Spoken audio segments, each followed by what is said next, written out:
Hi, it's Joe from the professional services team at Firewalls.com.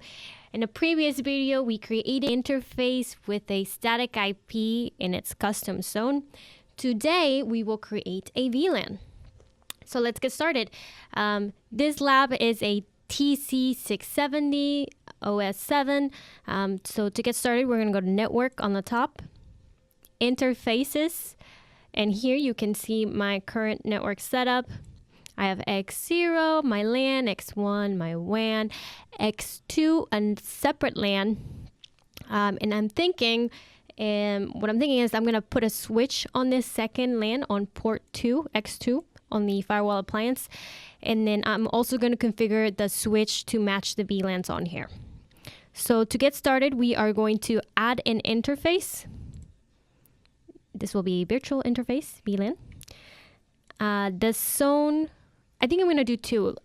Let's do one with a LAN and then another VLAN on the same switch with a different zone. So that way you can manage these VLANs separately with separate security services as we discussed on the custom zone video.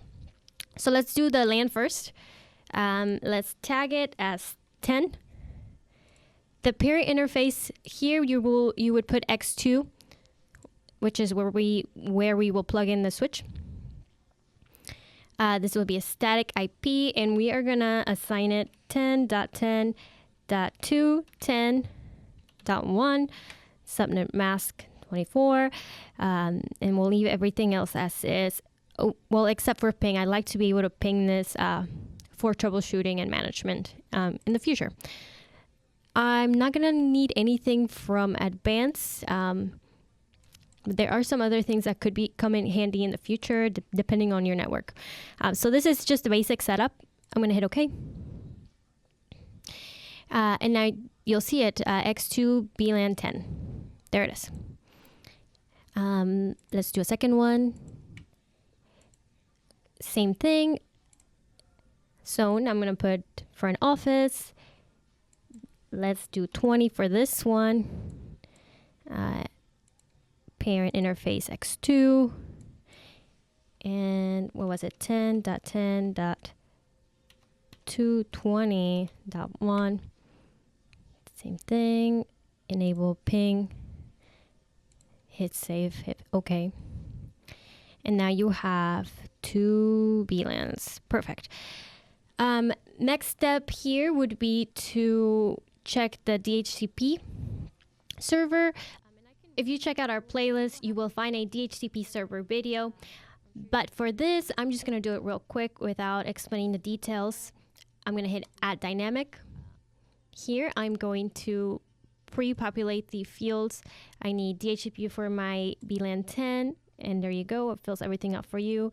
Hit OK. Again, this is just a basic, easy way to do DHCP.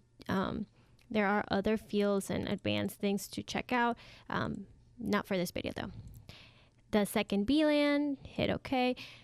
Now I have DHCP leases going out to those VLANs. The next step would be to check out the access rules, the policies for so the traffic can flow from the switch to other zones, to the internet, etc. So if you remember, we did two zones for our VLANs. VLAN 10 is on our LAN.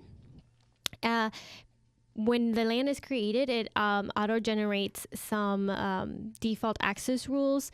It can talk to other trusted zones, other LANs. It can talk to the WAN, the DMC, wireless, etc. But if you remember from our custom zone video, the front office zone is isolated. So there are no rules, no access rules for this VLAN right now, because that is how I wanted it. I wanted the front office to be isolated. If I wanted the subnet from the VLAN 20 to be able to reach out to the internet, this is where I would create my access rule to enable that.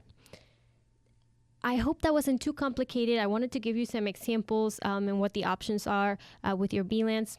Again, just a quick review. To create your VLAN, you are going to add the interface, attach it to the subnet that you want on the port, the X2. you're going to enable your DHCP server for that subnet, and then you're going to check the access rules under policy to make sure the traffic can flow.